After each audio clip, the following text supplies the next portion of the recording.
আসসালামু আলাইকুম ওয়া রাহমাতুল্লাহি ওয়া বারাকাতুহু। সকলে কেমন আছেন?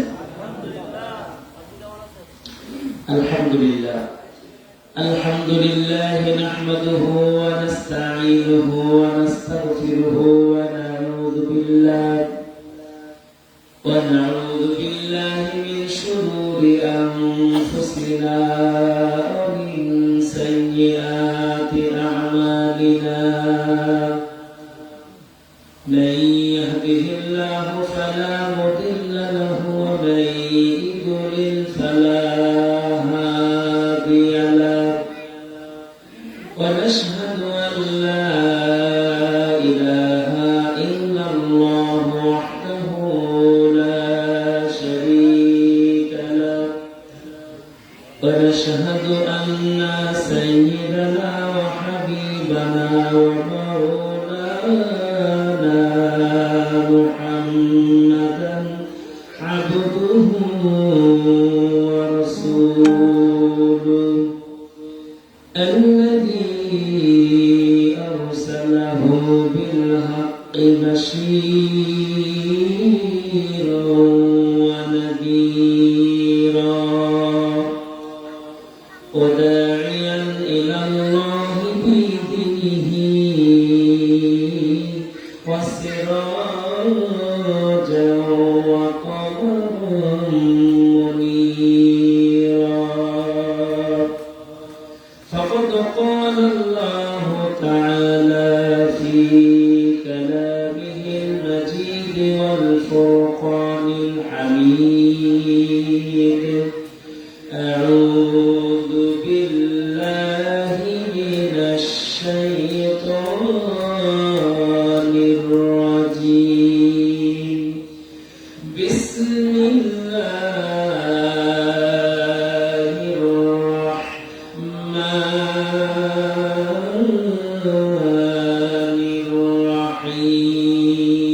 الرحيم. ولولا أن تصيبهم مصيبة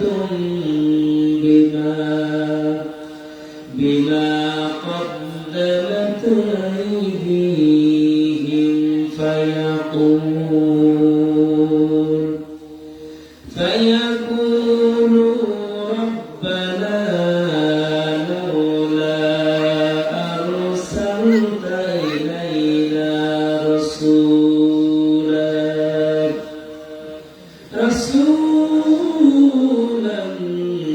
فنتبع آياتك ونكون من المؤمنين.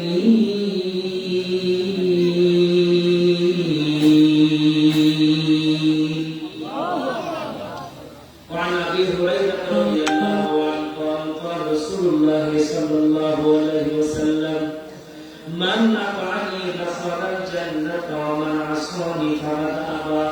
رواه البخاري. وقال إن الله وملائكته يصلون على النبي يا أيها الذين آمنوا صلوا عليه وسلموا تسليما. اللهم صل على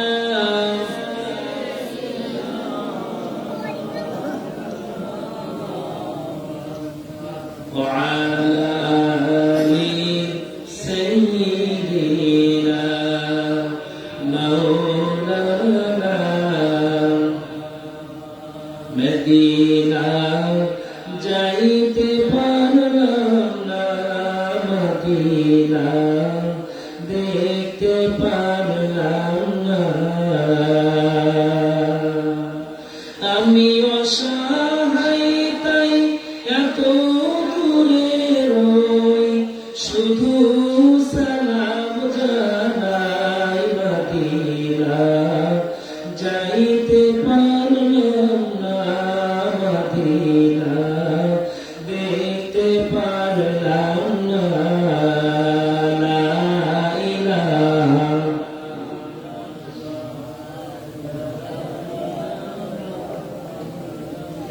রমজান তো অনেক আগে চলে গেছে, একটু জোরে পড়া যায় না?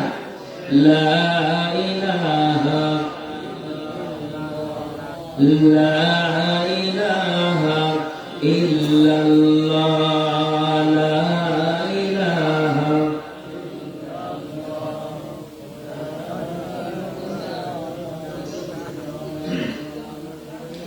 লা ইলাহা ইল্লাল্লাহ মুহাম্মাদুর রাসূলুল্লাহ সাল্লাল্লাহু আলাইহি ওয়াসাল্লাম। ঐতিহ্যবাহী বেউসানা পাসানি জামে মসজিদ কর্তৃক আয়োজিত পবিত্র সিরাতুল নবী সাল্লাল্লাহু আলাইহি ওয়াসাল্লাম এই মাহফিলের সম্মানিত সুযোগ্য সভাপতি আলোচনা পেশ করেছেন বিশিষ্ট আলেম দ্বীন, বিশিষ্ট ওয়াইজিন, হাফেজে কোরআন, কোরআনের কম্পিউটার, আমাদের প্রিয় বড় ভাই হযরত হাফেজ মাওলানা শফিকুল ইসলাম সাহেব, অত্র মসজিদের সম্মানিত সুযোগ্য ইমাম, অন্যান্য অতিথিবৃন্দ, মঞ্চে বসা অনেক শ্রদ্ধার মুরব্বী, সমাবেশকে যুবক ভাইরা এবং দায়িত্বশীল ভাইরা, আমার সামনে বসা অনেক শ্রদ্ধার মুরব্বী, সমাবেশকে যুবক ভাইরা, কাছে কাছে মাসুম বাচ্চারা, পর্দার আড়ালে আমার সম্মানিতা মা এবং বোনেরা, বিশেষ করে আজকে এই অনুষ্ঠানের প্রধান অতিথি হিসাবে আমাদের মাঝে আসবেন আপনাদের এলাকার কৃতি সন্তান, বিশিষ্ট আলেম দ্বীন, বিশিষ্ট ওয়াইজিন, বিশিষ্ট রাজনৈতিক ব্যক্তিত্ব জনাব হযরত মাওলানা হাবিবুর রহমান সাহেব সহ সকলকে আমি আন্তরিক সালাম এবং শুভেচ্ছা জানাচ্ছি। আসসালামু আলাইকুম ওয়া রাহমাতুল্লাহি ওয়া বারাকাতুহু। শুকরিয়া আল্লাহ সুবহানাহু ওয়া তাআলার দরবারে যে মহান মালিক আপনাদের মতো একটা পরহেজগার মানুষদেরকে নিয়ে আল্লাহ রাব্বুল আলামিন তার প্রিয় হাবিব, তার শান এবং মান সম্পর্কে, তার সিরাত সম্পর্কে জানার, শোনার, বোঝার জন্য এত সুন্দর পরিবেশে আল্লাহ পাক আমাদেরকে আসার বসার মতো সুযোগ এবং তৌফিক দান করেছেন। সমস্যার শুকরিয়া জ্ঞাপন করি, বলি আলহামদুলিল্লাহ। আলেম প্রজনে আলহামদুলিল্লাহ। সাথে সাথে দরদ ভরা কণ্ঠে দরুদ সালাম জানাই বিশ্ব সভার সভাপতি, বিশ্ব মানবতার মুক্তির একমাত্র দিশারি, যার সিল মোহর ছাড়া কোন মানুষের পক্ষে জান্নাতে যাওয়ার সুযোগ নাই, সে রাসূলের শানে আমরা সকলে বলি সাল্লাল্লাহু আলাইহি ওয়াসাল্লাম। মাগফিরাত কামনা করি সমস্ত মর্দে মুজাহিদের জন্য, যাদের তাজা রক্তের বিনিময়ে সারা বিশ্বের লোকে আজও পর্যন্ত কোরআনের কথা চলছে। বিশেষ করে দ্বীনকে বাস্তবায়ন করার জন্য এদেশের তামাম যারা আলেম দ্বীন ছিলেন, বিনা দোষে দোষী সাব্যস্ত হয়ে ফাঁসির মঞ্চে ঝুলে শাহাদাতের মর্যাদা পেয়ে দুনিয়া ছেড়ে বিদায় নিয়ে চলে গেছেন। বিশেষ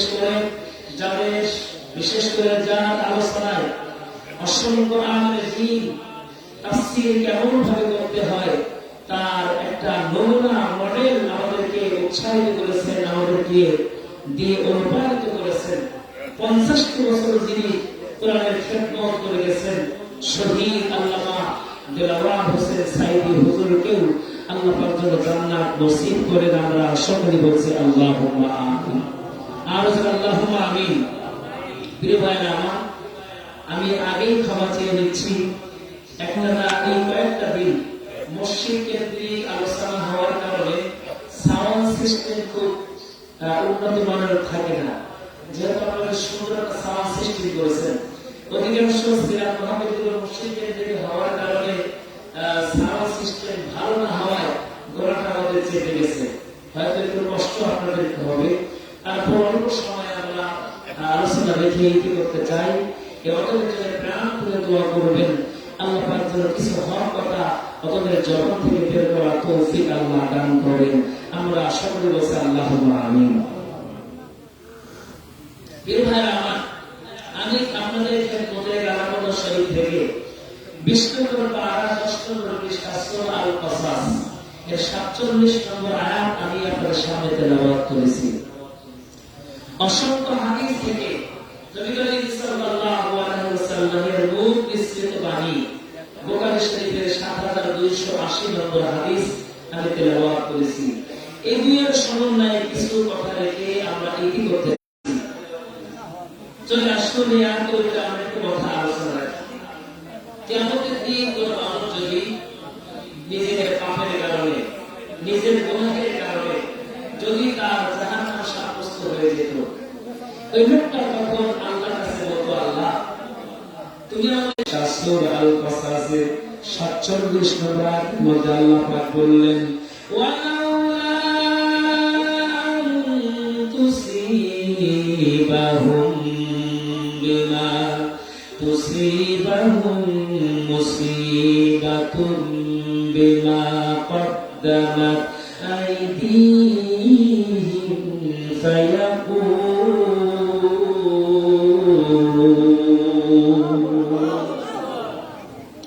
ওয়ালাউলা আন তুসিবাহুম মুসিবাতুম, কোন মুসিবত, কোন বিপদ যদি বিমা কদ্দামাত আইদিহিম, তাদের হাতের দ্বারা, তার দেহের দ্বারা, অঙ্গ প্রত্যঙ্গের দ্বারা গুনাহ যদি সাব্যস্ত হয়ে, গুনাহগার যদি হয়ে কিয়ামতের দিন আল্লাহর সামনে উপস্থিত হতো, উপস্থিত হওয়ার পরে মুসিবতে যদি পড়ে যেত, ওই লোকটা তখন বলতো ফায়াকুল, ফায়াকুলু, তখন সে বলতো, রব্বানা লাউলা আরসালতা ইলাইনা রাসূলা,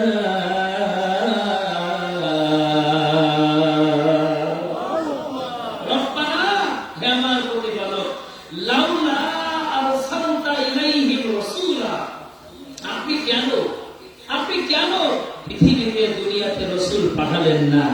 রাসূল যদি আপনি পাঠাতেন, কোন পয়গম্বর যদি পাঠাতেন, কোন নবী যদি পাঠাতেন, ফানাত্তাবিয়া, আমরা ইত্তেবা করে চলতাম, আমরা মেনে চলতাম, আমরা সকলেই মেনে চলতাম আয়াতি, তিনি যে বিধানগুলো, তিনি যে আইন ও কানুনগুলো আমাদের সামনে স্পষ্ট করে বলতেন, আমরা সেইগুলো নাত্তাবিয়া, ইত্তেবা করে চলতাম।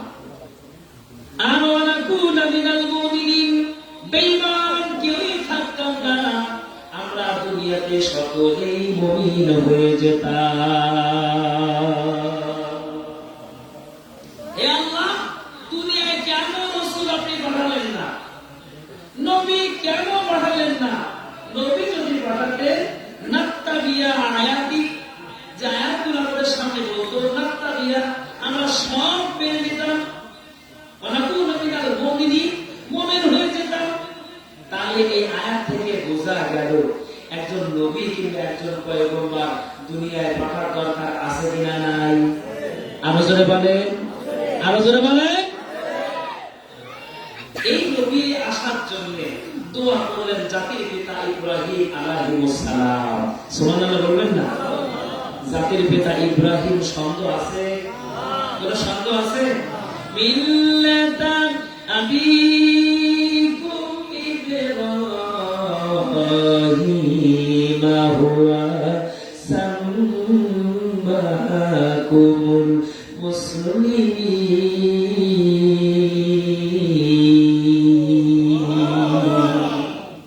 মিল্লাতা আবিকুম, মিল্লাত মানে দল, মিল্লাত মানে গোষ্ঠী, মিল্লাত মানে জাতি, মিল্লাত মানে উম্মত। আবিকুম, এই মিল্লাতের জন্য, মুসলিম মিল্লাতের জন্য, আবিকুম, আবি মানে পিতা, আমি তোমাদের পিতা হিসেবে সাব্যস্ত করেছি, একজন পিতা হিসাবে আমি তোমাদের জন্য সাজেস্ট করেছি মিল্লাতা আবিকুম ইব্রাহিম। জোরে বলেন সুবহানাল্লাহ। ভাই আমার, কি দিন না ছিল, কি সময় না ছিল। কেউ যদি বঙ্গবন্ধুর নামে আগে যদি জাতির পিতা না বলতো, জাতির পিতা যদি না বলতো, হাইরে তার উপরে কি না কঠিন অবস্থা হয়ে যেত। আমরা লক্ষ্য করে দেখতাম সংসদ ভবনে একটা মিনিট আলোচনা করার জন্য কত টাকা না খরচ হয়। এই বিস্তার নাম বলতে যে অমুক পিতা এরকম বলতে যে শত শত মিনিট তার জন্য খরচ হয়ে যেত। কথাটা ঠিক। প্রিয় ভাই আমার, জাতির পিতা ইব্রাহিম আলাইহিস সালাম বললেন, এক নম্বর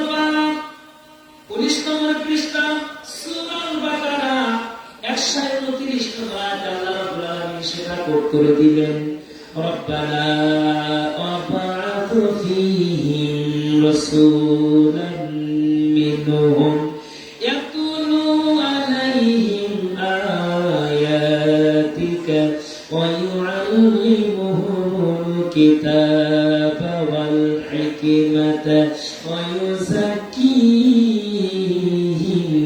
ইন্নাকা আনতাল আজিজুল হাকীম।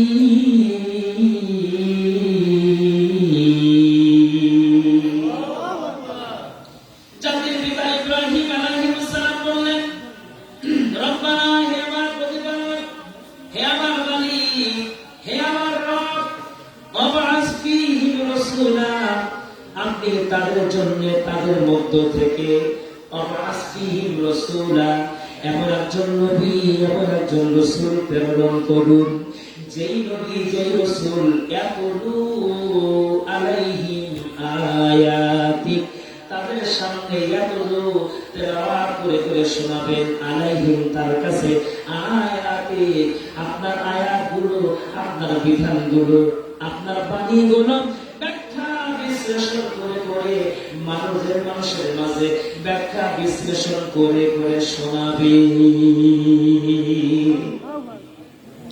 ওয়া ইউআল্লিমুহুমুল কিতাব, তাদেরকে কিতাব শিক্ষা দিবেন, ওয়াল হিকমা, জ্ঞান বিজ্ঞান প্রযুক্তি তাদেরকে শিক্ষা দিবেন। শুধু তাই না, ওয়া ইউযাক্কিহিম, এই জাতি হবে নির্লজ্জ জাতি, হবে বড় বড় জাতি, যেই জাতি তার জীবন্ত শিশু সন্তানকে, কলিজার টুকরা সন্তানকে কবর দিতে সে কুণ্ঠাবোধ করবে না। এমন জাতির জন্য, কেমন জাতির জন্য এমন একজন রাসূল আপনি পাঠান, যে জাতির জন্য তিনি ওয়া ইউযাক্কিহিম, পরিচ্ছন্ন করবেন। ইন্নাকা আনতাল আজিজুল হাকীম,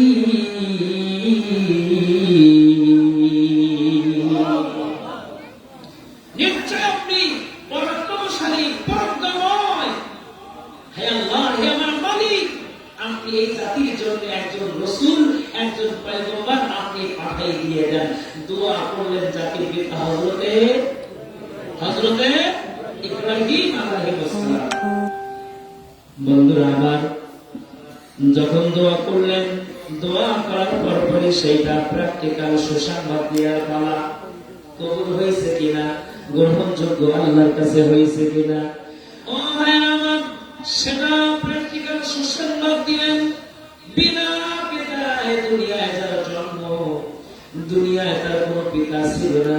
ওয়ায়াসআলুনাকা আনির রূহ, রূহ নামে একজন, রূহ নামে যাকে দিয়ে আল্লাহ রাব্বুল আলামিন দুনিয়ায় একজন পূর্ণাঙ্গ নবী করে পাঠাইছেন, তিনি হলেন আর কেউ না, হযরত ঈসা রূহুল্লাহ। হযরত ঈসা রূহুল্লাহ আল্লাহর পক্ষ থেকে সুসংবাদ দিলেন, ওয়া মুবাশশিরান বিরাসূলি ইয়াতি মিন বা'দি ইসমুহু আহমদ। আল্লাহু আকবার। 28 নম্বর পারা সূরা সাফ। আল্লাহ রাব্বুল আলামিন বললেন, ওয়া মুবাশশিরান, তোমরা সুসংবাদ গ্রহণ করে নাও, তোমরা তোমাদের জন্য সুসংবাদ গ্রহণ করে নাও। মুবাশশিরান বিরাসূলি, আমি নবী ঈসা আলাইহিস সালাম যাওয়ার পরে, আমি বিদায় নেওয়ার পরে আমার পরে একজন নবী আসবেন, আমার পরে একজন পয়গম্বর আসবেন, আমার পরে একজন পয়গম্বর, আমার পরে একজন নবী, আমার পরে একজন রাসূল আসবেন। সেই নবীর নাম হবে ইসমুহু আহমদ। জোরে জোরে বলেন মারহাবা। নাম হবে আহমদ, নাম হবে মুহাম্মদ। জোরে বলেন সুবহানাল্লাহ। মুহাম্মাদির নাম জপেছি, বুলবুলি তুই আগে,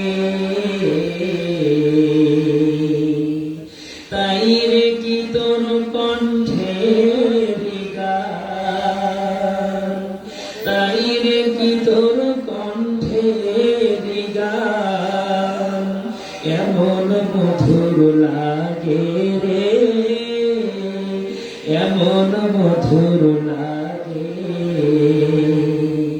মুহাম্মাদের নাম জপেছিলি বন্ধুরে তুই আগে।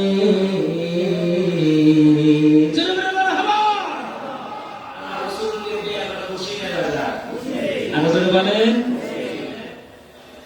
বন্ধুরা, মায়ার নবী আসবেন সুসংবাদ দিলেন ঈসা রূহুল্লাহ। এবার প্র্যাকটিক্যাল দুনিয়া আসার পালা। সেইটা হযরতে আমিনার কোল জুড়ে, আমিনার কোল থেকে তিনি যেদিন প্রসব করলেন, সন্তান যেদিন ডেলিভারি হয়ে গেল, হযরতে আমিনা তিনি বলেন, আমি লক্ষ্য করে দেখলাম মানুষের পেট উঠতে পারে, ব্যথা বেদনা উঠতে পারে, অনেক কষ্ট হয়, অনেক সমস্যা তার হয়, কিন্তু আমার মায়ার নবী জনাবে মুহাম্মদুর রাসূলুল্লাহ সাল্লাল্লাহু আলাইহি ওয়াসাল্লাম যেদিন দুনিয়ায় চলে এসেছেন, ওই দিন আমি মোটেও বুঝতে পারিনি, কোন ব্যথা বেদনা আমার অনুভব হয়নি। জোরে বলেন সুবহানাল্লাহ। আব্দুল মুত্তালিব দাদার কাছে সংবাদ অনেকেই বলে মহিলারা, ও আব্দুল মুত্তালিব, তোমার কলিজার টুকরা সন্তান আব্দুল্লাহ বিদায় নিয়ে চলে গেছে, আব্দুল্লাহ দুনিয়ায় বেঁচে নাই। কিন্তু আব্দুল্লাহ স্ত্রী আমিনা এমন মহিলা মানুষ, কিন্তু সে আতর সেন কোথা থেকে আতর গুলো পায়, এমন আতর ব্যবহার করে, এমন আতর গুলো ব্যবহার করার পরে যেই পথ দিয়ে চলে যায়, যেই পথ দিয়ে হেঁটে হেঁটে চলে যায়, আমরা তার কিছুক্ষণ পরে বেশ পর যদি আমরা সেই রাস্তা দিয়ে চলে যাই, ওই রাস্তাটা সম্পূর্ণ সুবাসিত হয়ে যায়, সুগন্ধে একেবারে সম্পূর্ণ ভরে যায়, ভরে যায়। বিধবা মহিলা এমন আতর ব্যবহার করা তো ঠিক না। আব্দুল মুত্তালিব ডাকলেন বৌমাকে, ও বৌমা, ও আমিনা, তুমি কেন, কিসের জন্য, কি কারণে স্বামী দুনিয়ায় বেঁচে নাই, আব্দুল্লাহ চলে গেছে, আব্দুল্লাহ তো দুনিয়ায় নাই। মারে নসিবটা তোমার বন্ধ, কপালটা তোমার বন্ধ, আমি কেমন করে তোমারে বোঝাই। অল্প বয়সে বিয়ে হলো, 6 মাস যাইতে না যাইতে তোমার স্বামী দুনিয়া ছেড়ে বিদায় নিয়ে চলে গেল।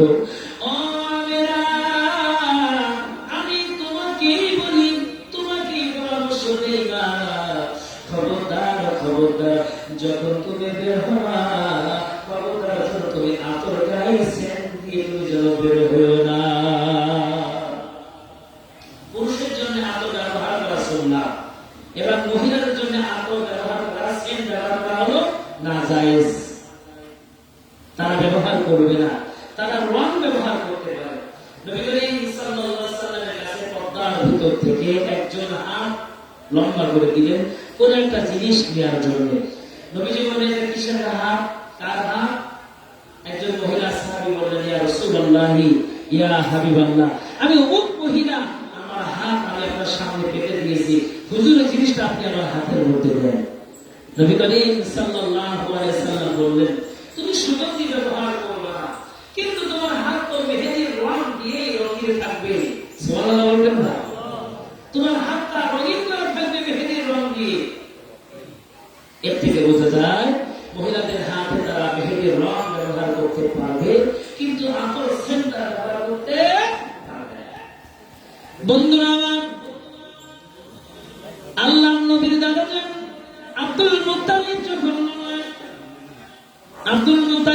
বললেন, না আমিনা, তুমি তোমার গায়ের মধ্যে আতর সেন্ট তুমি যেন খবরদার ব্যবহার করবে না।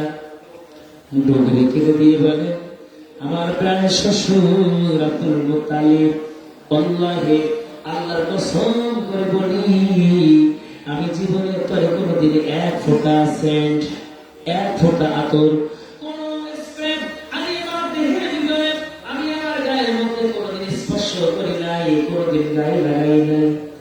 কিন্তু জানি না কি কারণে আমি আমার দেহের ভিতর থেকে এমন সুখের জন্য আমি আমার নাকের মধ্যে পাই।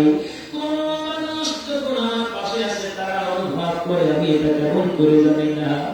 আল্লাহর প্রিয় হাবিব জনাবে মুহাম্মদুর রাসূলুল্লাহ সাল্লাল্লাহু আলাইহি ওয়াসাল্লাম তার পেটের মধ্যে ধারণ করার কারণে এই সুঘ্রাণ এই আতরান আল্লাহ রাব্বুল আলামিন তার উপরে দান করে দিয়েছে। আলোচনা করা সুবহানাল্লাহ।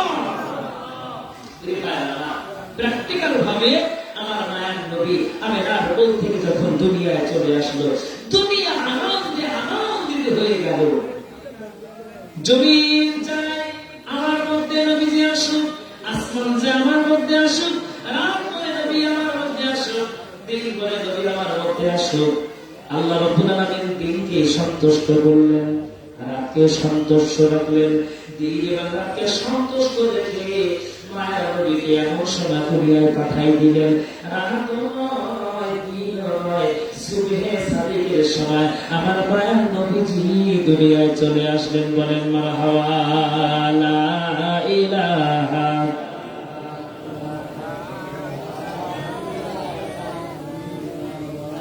লা ইলাহা ইল্লাল্লাহ, লা ইলাহা। কোরআন মোদেরই সংবিধান, ওরাও সবাই তার বিজয় নিশান। নেতা মোদেরই রাসূলুল্লাহ, লা ইলাহা ইল্লাল্লাহ, লা ইলাহা।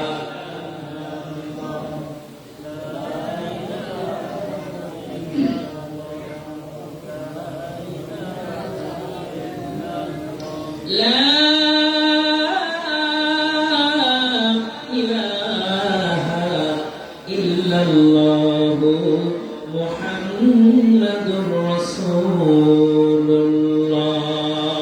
সাল্লাল্লাহু আলাইহি ওয়াসাল্লাম। প্রিয় ভাই আমার মায়ের নবীকে পাওয়ার জন্য রাত পাগল, দিন পাগল, জমিন পাগল, আসমান পাগল। একদিন আসমান জমিনকে ডেকে বলছে, জমিন তুমি কত নিকৃষ্ট, কেন তোমার উপরে মানুষ প্রস্রাব পায়খানা করে, খুন খারাপি করে, তোমার উপরে মানুষ খাইখানা করে, ছিনতাই করে, চাঁদাবাজি করে। আজ লক্ষ্য করে দেখেন, পাথর দিয়ে দিবালোকে মানুষের সামনে পাথর দিয়ে বর্বরচিত ভাবে আইয়ামে জাহিলিয়াতের মতো আপনার পাথর দিয়ে ফুটে ফুটে তাদেরকে মারে। কথা গান ঠিক কিনা? তুমি বড়ই খারাপ, জমিন কোনো বড় না হেরে যাবে। হঠাৎ করে বাড়ি রবিউল আউয়াল সোমবার সুবহে সাদেকের সময় যখন মায়ের নবী দুনিয়ায় চলে আসলেন, এই জমিন আসমানকে ডেকে বলে, আসমান রে, আজ আমি তোমার চাইতে লাখো কোটি গুণ ভালো। কেন, কি জন্য ভালো হলেন? জমিন তখন বলে, মুহাম্মদ কা খুদা পয়দা না করতে, জমিন ও আসমান পয়দা না করতে। জোরে জোরে বলেন মারহাবা। ও জমিন ও আসমান, তুমি শোনো, তুমি যেগুলো নিয়ে বড়াই করো, তোমার উপরে জান্নাত, তোমার উপরে জাহান্নাম, তোমার উপরে ফেরেশতারা আনা গোনা দেয়, তোমার উপরে কত কিছুই আছে। ও জমিন তুমি শোনো, আসমান তুমি শোনো, যেই নবীকে নিয়ে এত কিছু, সেই নবী আমি আমার মধ্যে, আমি আমার জমিনের মধ্যে পেয়ে গেছি। জোরে জোরে বলেন সুবহানাল্লাহ। আরো জোরে বলেন। কবির ভাইরা আমার, এই জমিন আনন্দে আনন্দিত হয়ে গেল, আসমান আনন্দে আনন্দিত হয়ে গেল। প্রিয় ভাইরা আমার মায়ার নবী চলে আসলেন, দুনিয়ায় চলে আসলেন। দুনিয়া আসলেন, আসার পরে আমরা একটুখানি খেয়াল করি, নবীজি আসলেন, আসার পরে আব্বার নাম কি, দাদার নাম কি, তারপরে তিনি কোন ভাবে কি জন্য আসলেন, সবকিছু আমরা আলোচনা করি। কিন্তু এই আলোচনাগুলো করে আমাদের সময়টা শেষ হয়ে যায়। মূল যে মাসলা, মূল যে কথা, কি জন্য নবীজি আসলেন, আসার কারণটা কি, এইটা জানার দরকার আছে কিনা নাই? কথা বলেন প্রিয় ভাই আমার। আমি এটা নোট করছি, আমার নবী সাল্লামের থেকে নিয়ে 50টা পুরুষ পর্যন্ত যে আদম সাল্লামের সাথে সম্পৃক্ত হয়ে গেছে।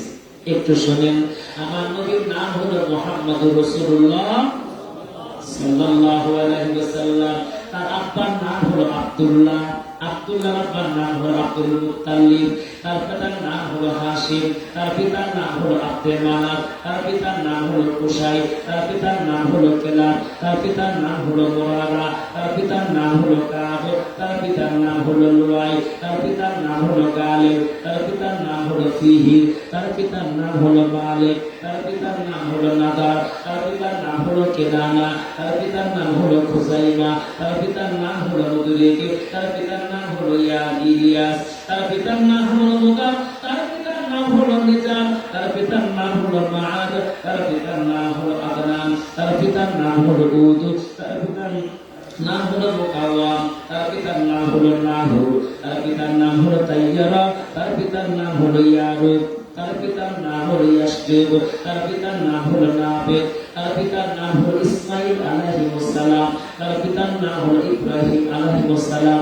তার পিতার নাম হলো আজর, তার পিতার নাম হলো নাহুর, তার পিতার নাম হলো শারুদ, তার পিতার নাম হলো রাউ, তার পিতার নাম হলো ফালেক, তার পিতার নাম হলো উবাই, তার পিতার নাম হলো শালেক, তার পিতার নাম হলো আরফাকশাদ, তার পিতার নাম হলো শাম, তার পিতার নাম হলো নূহ আলাইহিস সালাম, তার পিতার নাম হলো লাবাদ, তার পিতার নাম হলো মুতাওয়াশালা, তার পিতার নাম হলো আহমদ, তার পিতার নাম হলো ইয়াদুদ, তার পিতার নাম হলো শামিল, তার পিতার নাম হলো কাইনান, তার পিতার নাম হলো ইয়ানিস, তার পিতার নাম হলো ইশিশ আলাইহিস সালাম। শীশ আলাইহিস সালামের পিতার নাম হলো আপনার আমার আদি পিতা হযরতে আদম আলাইহিস সালাম। লিল্লাহি তাকবীর, লিল্লাহি তাকবীর। কোন আছে, কোন ব্যক্তি আছে নিজের নাম, বাপের নাম, দাদার নাম, পরদার নাম, এই কয়েকটা 4-5টা নাম বলতে পারবে? ভাই এখানে 10 জনের পিতার নাম বলতে পারবে। আমার দাদার নাম হলো, আব্বার নাম অমুক, দাদার নাম অমুক, পরদার নাম হলো অমুক। এরকম করে 6টা পিতার নাম বলতে পারবে। কেউ কি আছে? হাত তোলেন তো, কথা বলেন। পরদার নাম জানি না, অনেকে নিজের দাদার নাম অনেকে জানে না। ও বন্ধু, আমার মায়ের নবীর থেকে নিয়ে শুরু করে 1 না 2 না 50টা পিতা যে শেষ পর্যন্ত আদি পিতা থেকে মিশে গেছে। বন্ধুরা আমার, আর একটা আমার মায়ের নবীর সম্পর্কে বলি। আমার মায়ের নবীর বাপ দাদা ছিলেন 10 জন, 10 ভাই। কয় ভাই? কথা বলেন, কয় ভাই? দাদার নাম হলো আব্দুল মুত্তালিব। আব্দুল মুত্তালিবের 10 পুত্র সন্তান ছিল। একজনের নাম হলো হারিস, 2 নম্বর জুবাইর, 3 নম্বর আবু তালেব, 4 নম্বর হলো আব্দুল্লাহ, 5 নম্বর হলো হামজা, 6 নম্বর হলো আবু লাহাব। আবু লাহাব হলো সরাসরি নবীদের আপন।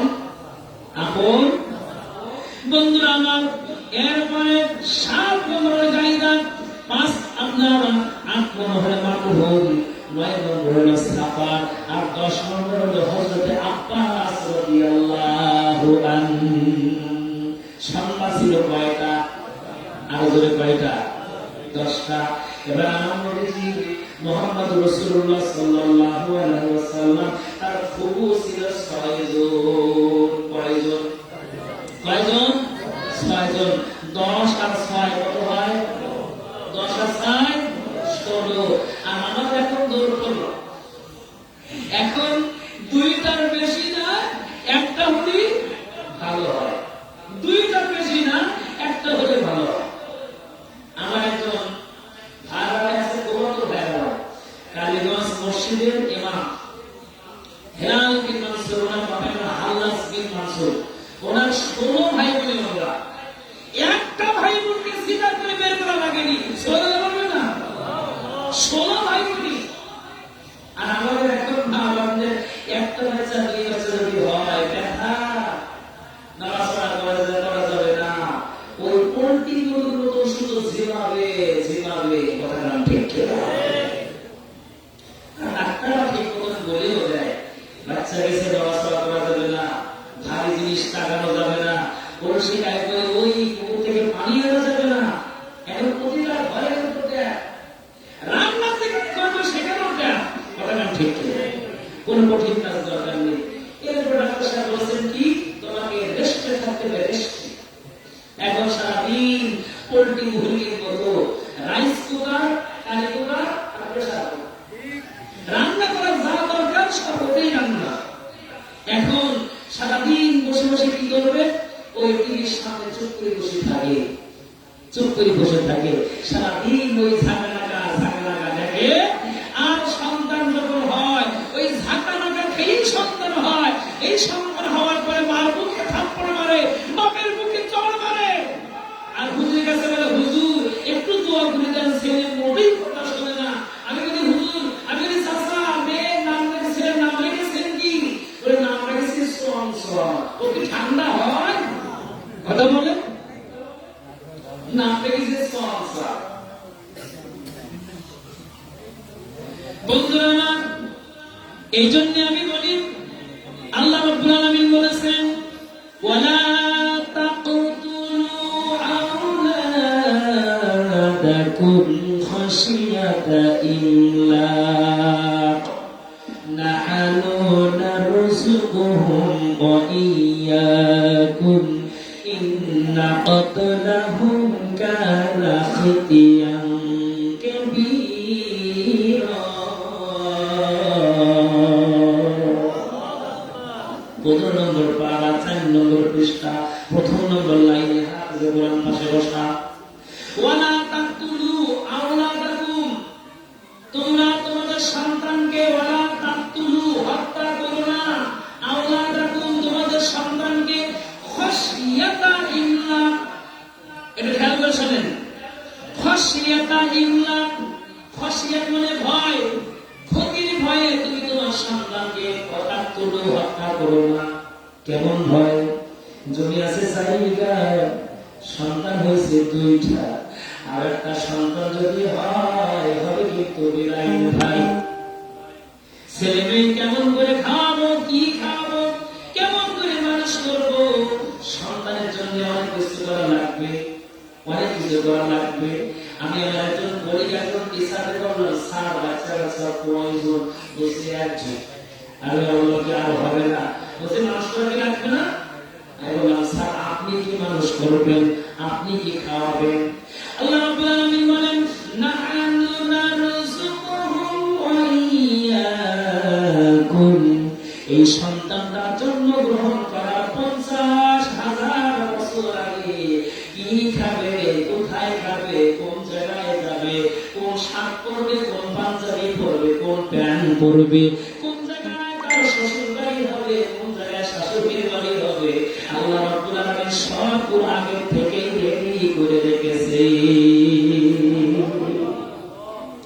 সন্তান দুনিয়ায় এখনো আসেনি, এখনো সন্তান আসেনি, তার আগে আল্লাহ রাব্বুল আলামিন তার মায়ের বুকের স্তনের মধ্যে দুধ দিয়ে রেডি করে রাখছে। সন্তান বের হও আর চোখ টেনে টেনে খাও, জোরে বলেন সুবহানাল্লাহ। তারপরেও এখন হসপিটালের বেডে, ক্লিনিকের পাশে ড্রেন, পোশাখানা, তারপরে বিভিন্ন জায়গায় পলিথিন দিয়ে জড়ানো, প্যাকেটিং করে পেছানো, এই সন্তানগুলো বিভিন্ন জায়গায় সব ফেলাই ফেলাই দিয়ে আসে। বিভিন্ন জায়গায় ডাস্টবিনে, গর্তের ভিতরে এইগুলি যারা সন্তানগুলো করে কাঁদে। হাইরে মা, তোমার পেটে ধারণ করেছ সন্তান, এই সন্তানটা বয়স কি বলি পেটের মধ্যে 6 মাস, 5 মাস, 3 মাস। সন্তানটা দুনিয়া আসলে আগে 2টা বাচ্চা, একটা ছেলে একটা মেয়ে, আরেকটা বাচ্চা পেটে চলে গেছে। চলে যাওয়ার পরে আর খাওয়া ভোগ নেই, কেমন করে শেষ করবো, কেমন করে মারবো। এক ডাক্তারের কাছে চলে গেছে, এক ইমামদার ডাক্তারের কাছে, যে বলছে ডাক্তার সাহেব পেটে তো সন্তান আরেকটা আছে, এই সন্তান রাখবো না, সন্তানটা শেষ করে দেন, মেরে দেন। এখন ডাক্তার সাহেব ঠিক আছে, খুব ভালো কথা, আপনার যে কোলে সন্তান আছে, ছেলে সন্তান বলে হ্যাঁ, এর বয়স কত? বলে বয়স হলো 9 মাস, 10 মাস হয়েছে। একটা কাজ করেন, আপনি আর আমি 2জন মিলে গড়াটিকে ধরিয়ে আছেন, জীবিত সন্তানরা গলার টিকে ধরে, আপনি আমি দুইজন মিলে ধরে, দুইজন মিলে ধরে তো আপনি বলে যাবে। আর সন্তান যদি মারা যায়, এখনো 6 মাস পেটে এখন সন্তান, আমরা 4 মাস লাগবে, তাহলে এই 4 মাস সময় পাইলেন, আর এদিকে আপনার সন্তানটা পেটে 6 মাস আছে। সুতরাং এই কিছুদিন পরে 6-7 মাস পরে আপনার সন্তান আরেকটা আসবে, ভালো করে মানুষ করতে আপনি পারবেন। আসলে এই সন্তানটাকে গলা টিপে বের করবেন, কি বলেন আপনি, বলেন কি আপনি? এই বলার সঙ্গে সঙ্গে বাচ্চারা বুকে জড়াই ধরে মুখে চুমু খাচ্ছে, মুখে চুমু খাচ্ছে। ডাক্তার বলে, ও মা, আমার বোন, কলিজার টুকরা সন্তান পেটে থাকার কারণে, সন্তান পড়ে থাকার কারণে তার যদি এত মায়া, এত মমতা, মুখে চুমু খাও, বুকের মধ্যে জড়াই ধরো, এও তো সন্তান, পেটের মধ্যে যেটা আছে ওটাও তো তোমার কলিজার টুকরা সন্তান। ওই সন্তানকে যদি আমি আর তুমি মিলে যদি হত্যা করি, কিংবা তোমার পরামর্শ দিয়েছে যেই নানি, যেই দাদি, যেই বাবা, যেই নানা, যেই শ্বশুর, যে স্বামী পরামর্শ দিয়েছে হত্যা করার জন্য, কিয়ামতের দিন হত্যাকারী একটা লাইন হবে, হত্যাকারীদের একটা লাইন হবে। একজন ইজি বাইক নিয়ে ছোট্ট মানুষ, বয়স খুব বেশি না, লোন করে হোক, হাওয়া করে হোক, বজ্র করে হোক, একটা লাইনে গাড়ি তুলেছে, ইজি বাইক তুলেছে। এই বাচ্চাটাকে আপনি ভাড়া করে নিলেন, ভাড়া করে নেওয়ার পরে বাইপাস রাস্তায় দিয়ে সড়কে যে সব দিকে ফাঁকা, ওর গলায় বললেন ছুরি, একটা টান দিয়ে পোঁচ মেরে দিয়ে এই ছেলেটাকে লাথি মেরে আপনি আপনি ফেলে দিয়ে রাস্তার পাশে ইজি বাইক নিয়ে টান দিয়ে আপনি চলে গেলেন। এই হত্যাকারী আপনি। মানুষের চিন্তায় করার জন্য, চাঁদাবাজি করার জন্য চাঁদা দিচ্ছে না, না দেওয়ার সঙ্গে সঙ্গে ভুলের মধ্যে ছুরি ঢোকাই দিয়েছেন, মারা গেছে। মারা যাওয়ার পর এই হত্যাকারী আপনি। এরকম হত্যাকারীদের কিয়ামতের দিন একটা লাইন হবে, এই লাইনের দ্বারা দাঁড়িয়ে যাবে, তুমিও সন্তান হত্যা করতেছো। এই হত্যাকারী সাহায্য করার জন্য তোমার স্বামী তোমাকে পরামর্শ দিয়েছে, দাদা পরামর্শ দিয়েছে, বাবা পরামর্শ দিয়েছে, নানা পরামর্শ দিয়েছে। যারা এই পরামর্শ দিয়েছেন, সেই ডাক্তার ইনজেকশন ঢোকাই দিয়ে সন্তানটা পেটের মধ্যে মেরে ফেলাইছে, এই সবাইকে এক গলিতে বেঁধে হত্যাকারীর লাইনেও তাদেরকে দাঁড়ানো লাগবে। কথা ক্লিয়ার? বুঝতে পেরেছি আমরা? মা বোন যারা আমাদেরকে দেখছেন, যারা শুনছেন, একটু কান খারাপ করে শুনে নেন। সন্তান পেটে আসা লাগে, আদর পদ্ধতি আছে, আপনি সেটা করতে পারেন, কিন্তু সন্তান পেটে আসার পরে সেই সন্তান আপনি মারবেন, এমন কোন অধিকার আল্লাহ আপনাকে দেননি। কথা বলেন, এমন কোন অধিকার আল্লাহ আপনাকে দেননি আমি সন্তান হত্যা করব। আমরা প্রতিদিন চলে গেলাম, নবী করিম সাল্লাল্লাহু আলাইহি ওয়াসাল্লামের বাচ্চারা কয়জন ছিল? চাচারা 10 জন। আমার নবী করিম সাল্লাল্লাহু আলাইহি ওয়াসাল্লামের ফুফু ছিল 6 জন। কয়জন? 6 জন ছিল। এক নম্বরের নাম হলো উম্মুল হাকিম, 2 নম্বরে কাররা, 3 নম্বরে হলো আতিকা, 4 নম্বরে সাফিয়া, 5 নম্বরে হলো আরওয়া, 6 নম্বরে হলো উমাইয়া। নবী করিম সাল্লাল্লাহু আলাইহি ওয়াসাল্লামের স্ত্রী ছিল 11 জন, মতান্তরে 12 জন। ও ভাইরা আমার, যতদিন পর্যন্ত মা খাদিজা দুনিয়ায় বেঁচে ছিলেন, একটা বিয়ে তিনি দ্বিতীয়বার একটা বিয়ে করেননি। খাদিজা যখন বিদায় নিয়ে চলে গেল, আল্লাহ আসমান থেকে ফয়সালা হলো, হুজুর এই গোত্রের বিয়ে আপনি করেন, ওই গোত্রটাকে ইসলামের পথে নিয়ে আসতে হবে, ওই গোত্রে আপনি বিয়ে করেন, ওদের ইসলামের দাখিল করতে হবে। এরকম করে আল্লাহর পরামর্শ না দেওয়া পর্যন্ত ইন্নাহু ইল্লা ওয়াহিয়ুন ইউহা,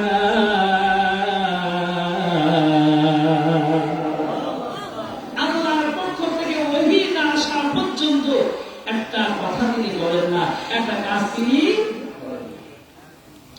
আমার মায়ের নবীর প্রথম স্ত্রীর নাম হলো খাদিজাতুল কুবরা রাদিয়াল্লাহু আনহা, 2 নম্বরে সাউদা, 3 নম্বরে আয়েশা, 4 নম্বরে হাফসা, 5 নম্বরে হলো জুয়াইনার, 6 নম্বরে হলো জুয়াইরিয়া, 7 নম্বরে মাইমুনা, 8 নম্বরে হলো সাফিয়া, 9 নম্বরে হলো মারিয়া, 10 নম্বরে হলো রাইহানা, 11 নম্বরে উম্মে সালামা, আর 12 নম্বর হলো উম্মে হাবিবা। জোরে বলেন মারহাবা। আমার মায়ের নবীজির 4 জন পুত্র, মতান্তর 3 জন পুত্র। 1 নম্বর নাম হলো কাসেম, 2 নম্বর তাহের, 4 নম্বর তৈয়ব, 5 নম্বর আব্দুল্লাহ। কোন কোন রিওয়ায়াতে বলা হয়েছে তাহের কিংবা তৈয়ব, 2 জনের নাম ছিল একই নাম, অর্থাৎ 3টা। আমার মায়ের নবীজির কন্যা সন্তান ছিল 4টা। কয়টা? কথা বলেন কয়টা? 4টা। 1 নম্বর নাম হলো জয়নাব, 2 নম্বর নাম হলো রুকাইয়া, 3 নম্বর নাম হলো কুলসুম, আর 4 নম্বর নাম হলো ফাতিমা জোহরা রাদিয়াল্লাহু আনহা। জোরে জোরে বলেন সুবহানাল্লাহ। বললাম এই জন্য অনেক ব্যক্তি আপনাকে প্রশ্ন করে, তুমি কোন নবীর উম্মত? আপনি বলে যাবেন মুহাম্মদ রাসূলুল্লাহ সাল্লাল্লাহু আলাইহি ওয়াসাল্লাম নবীর উম্মত। আচ্ছা বলো তো, নবীজির স্ত্রী কয়জন, তার আব্বা মাসআলা কয়জন, নবীর সন্তানাদি কয়জন? এইগুলো যদি আমরা জানা না থাকে উত্তর দিতে আমরা পারবো? কথা বলেন। এই জন্য জানার জন্য আমি বললাম। এবার চলে আসুন, আমার মায়ের নবীকে আল্লাহ রাব্বুল আলামিন কেন দুনিয়ায় পাঠালেন? আল্লাহ রাব্বুল আলামিন বলেন 28 নম্বর পারা সূরা সাদ, হুয়াল্লাযী আরসালা রাসূলাহু বিল হুদা ওয়া দীনিল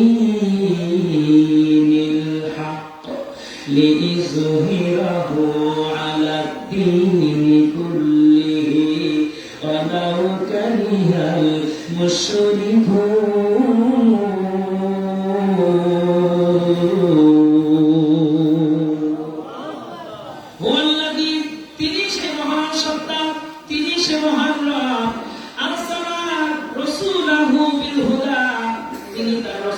সত্য ধর্ম দিয়ে, সত্য দিন দিয়ে, সত্য বিধান দিয়ে এই দুনিয়াতে তিনি পাঠিয়ে দিয়েছেন।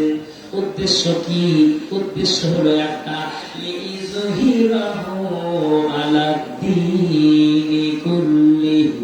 এই পৃথিবীতে, এই দুনিয়াতে অসংখ্য ধর্ম, অসংখ্য মত, অসংখ্য পথ, অসংখ্য নিয়ম, অসংখ্য নীতি দুনিয়ায় কায়েম থাকবে। প্রত্যেক নীতির উপরে, প্রত্যেক বিধানের উপরে, প্রত্যেক নিয়মের উপরে আমার বয়ান করেছি আল্লাহর কোরআনকে লিইযহিরাহু জাহির করবেন। সব দিনের উপরে এই দিনকে তিনি প্রতিষ্ঠিত করবেন। এই জন্য আল্লাহ নবীকে দুনিয়ায় পাঠিয়ে দেওয়া হয়েছে। জোরে জোরে বলেন সুবহানাল্লাহ। সমস্ত দিনের উপরে আল্লাহ দিনকে দুনিয়ায় কায়েম করবে, এই জন্য পাঠিয়ে দেওয়া হয়েছে। এবার আমার মায়ের নবীজি কোন দিনে দাওয়াত মানুষকে দিয়েছেন, কোন দিনের কথা তিনি বলেছেন? 3 নম্বর পারা 11 নম্বর পৃষ্ঠা, সূরা সূরা আল ইমরান। আল্লাহ রাব্বুল আলামিন বলেন, হাবিবের কোন দিন আমি আপনাকে দিয়ে দিলাম? ইন্নাদ-দীনা ইনদাল্লাহিল ইসলাম।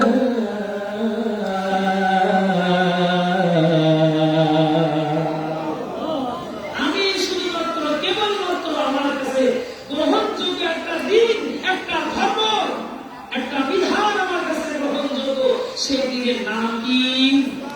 আরো জোরে। সেদিনের নাম হলো ইসলাম।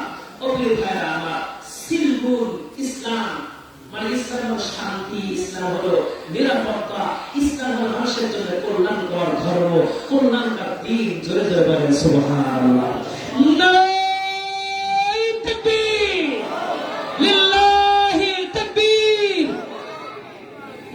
আমাদের মাঝে আমাদের প্রিয় ভাই হাবিবুর রহমান ভাই তিনি চলে এসেছেন।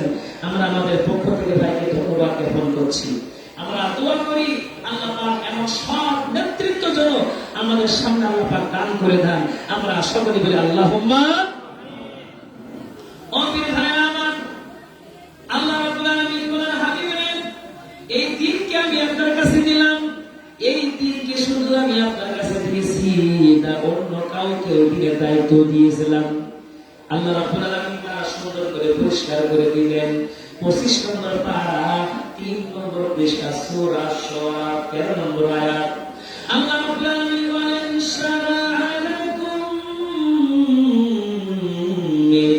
الدين ما وصى به نوحا والذي أوحينا إليك وما وصينا به إبراهيم وموسى وعيسى أن أقيموا الدين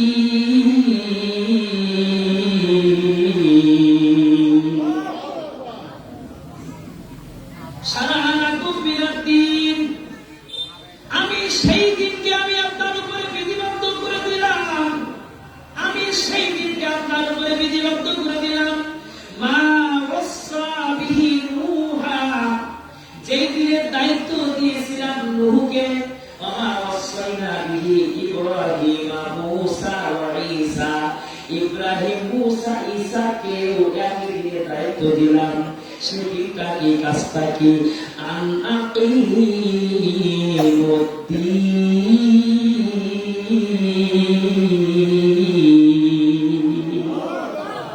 একমাত্র শুধুমাত্র কেবলমাত্র এই দিনকে আকিমু কওমা দাঁড় করো লিযহিরাহু আলা দীনি কুল্লিহি সমস্ত ধর্মের উপরে সমস্ত দ্বীনের উপরে আল্লাহর দ্বীনকে কায়েম করো আল্লাহর দ্বীনকে দাঁড় করো এই জন্য আমি আপনাকে দুনিয়ায় দায়িত্ব দিয়েছি জোরে জোরে বলেন সুবহানাল্লাহ প্রিয় ভাইরা আমার এই দায়িত্ব পালন করতে যে নবীজি কষ্ট পাইলেন আঘাত পাচ্ছেন আঘাত পাওয়ার পরে নবীজি বললেন আল্লাহ এত কষ্ট এত নির্যাতন এত নিপীড়ন এটি শুধু আমার উপরে আল্লাহ বললেন না আমি যে নবীজির কথা বললাম এদের উপরে ওই দিনের দায়িত্ব আমি দিয়েছিলাম প্রিয় ভাইরা আমার এবার আল্লাহ রাব্বুল আলামিন বলেন এই দিন মানুষ দুই পথে দাওয়াত দেয় একটা হলো হিজবুল্লাহ আর একটা হলো হিজবুশ শয়তান হিজবুল্লাহর পথে দাওয়াত কোনটা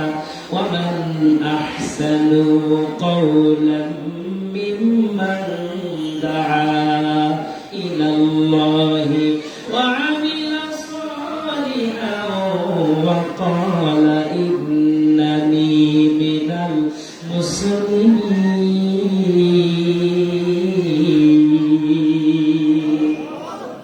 তার কথা চাইতে কার কথা ওই ভালো যে ব্যক্তি তাকে ইলাল্লাহ কার দিকে আল্লাহর কার দিকে আল্লাহর দিকে মানুষকে ডাকে ওয়া আমিলা সালিহান নিজে ভালো কাজ করে ওয়া ক্বালা আর বলে ইন্নানি মিনাল মুসলিমিন আমি একজন আত্মসমর্পণকারী আমি একজন মুসলিম জোরে জোরে বলেন সুবহানাল্লাহ আর একটা দাওয়াত হলো হিজবুশ শয়তানের পথে দাওয়াত ওমান দাওয়া বিদাওয়াল জাহিলিয়াতি ফাহুয়া মিন জুসা জাহান্নাম ওয়া ইনসামা ওয়া সাল্লা ওয়া জামা আন্নাহু মুসলিম আরেকটা দাওয়াত হলো ধর্ম নিরপেক্ষতার পক্ষে দাওয়াত আল্লাহর জমিনে আল্লাহর দ্বীন প্রতিষ্ঠা করার জন্য চেষ্টা সাধনা যারা করে না তাদের পক্ষে দাওয়াত তাদের দলে দাওয়াত কেউ বলে আসো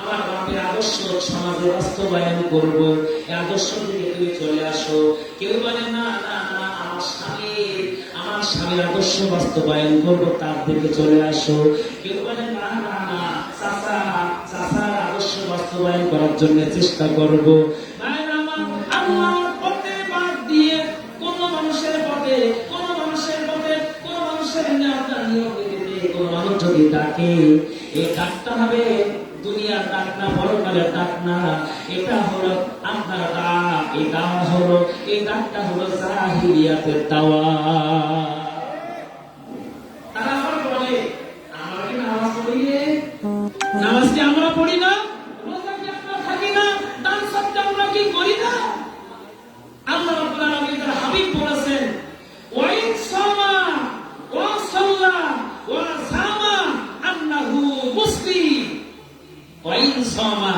যদিও সে রোজা রাখে ওয়া সাল্লা যদিও সে নামাজ পড়ে ওয়া জামা দান সদকা করে আন্নাহু মুসলিম নিজেকে মুসলমান বলে দাবি করে তারপরেও ফাহুয়া মিন জুসা জাহান্নাম নামাজ পড়েও রোজা রেখেও দান সদকা করেও নিজেকে মুসলমান দাবি দাবি করেও তার ঠিকানা হবে জাহান্নাম। ঠিকানা কোন জায়গায়? আল্লাহর কোন জায়গায়? আল্লাহর পথে দাওয়াতি কাজ না করলে অন্য পথে কারোর পথে যদি দাওয়াতি কাজ করা হয় আর মুসলমান কোন দাবি যদি করে, কোন উপায় নাই, জাহান্নাম ছাড়া কোন উপায় থাকবে? প্রিয় ভাইরা আমার, এবার আল্লাহ রাব্বুল আলামিন বলেন, দুনিয়া তুমি দাওয়াতি কাজ করলেন, একটা ভালো পথে একটা খারাপ পথে, এখন আমি আল্লাহ বিচার ফয়সালা যেদিন করব সেই দিন আমি কার গ্রহণ করব? শোনো, ومن يبتغي غير الإسلام دينا فلن يقبل منه وهو في الآخرة من الخاسرين.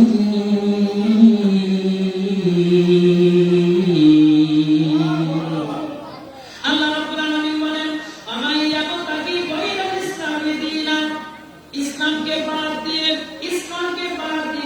যদি অন্য কোন পন্থা অবলম্বন করে, অন্য কোন দিন, অন্য কোন নিজাম, অন্য কোন বিধান কায়েম করার জন্য যদি সে চেষ্টা করে, এইটাই নিয়ে যদি আল্লাহর সামনে হাজির হয়ে যায়, ইউকবালু মিনহু, আল্লাহ পাক বলেন আমি তার পক্ষ সেই থেকে সেটা কবুল করব না, আমি গ্রহণ করব না। ওহুয়া ফিল আখিরাতি মিনাল খাসিরিন, আর কিয়ামতের দিন সে বড় ক্ষতিগ্রস্ত হয়ে যাবে। ভাইরা আমার, কিয়ামতের দিন ক্ষতিগ্রস্ত হওয়া এর মতো লস কি আর আছে? কথা বলেন। এবার আল্লাহ রাব্বুল আলামিন বলেন, ওয়া ইয়াউমা ইয়া'আদ্দুল যালিমু আলা ইয়াদাইহি ইয়াকুলু ইয়া লাইতানি ইত্তাখাযতু মা'আর রাসূলি সাবিলা।